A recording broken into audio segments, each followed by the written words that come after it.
Sabri Feyzullahu është një nga këngëtarët i cili prej më shumë se 50 vitesh në skenë na ka dhëruar jo vetëm muzikë të bukur, por edhe shumë emocione.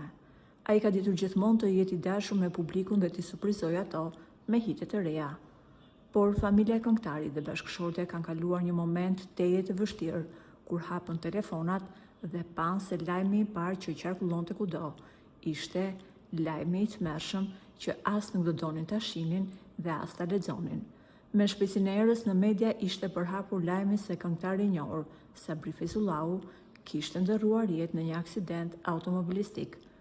Në atë kaos të krijuar mes familjarëve, ato u qetësuan vetëm kur dëgjuan zërin e këngëtarit, i cili tha se Zoti e ka shkruar që të jem me ju e mos me u largu nga kjo botë. Më pas, ka qenë vetë Sabriu, i cili ka treguar se çfarë fshihet pas kësaj historie. Ai tha: "Unë e di shumë mirë kush e ka bërë lajmin që unë kam ndërruar jetë.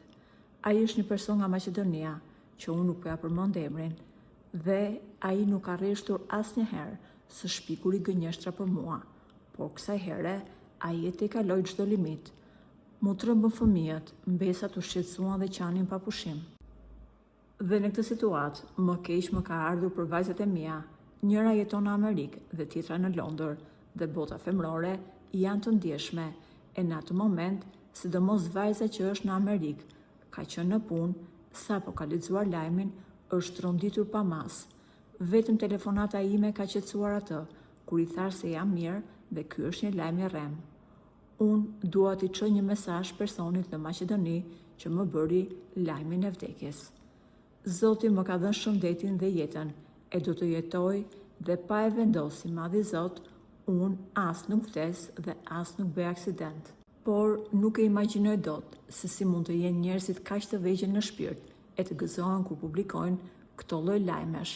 Zot na ruaj nga njerëz të tillë", është shprehur këngëtari.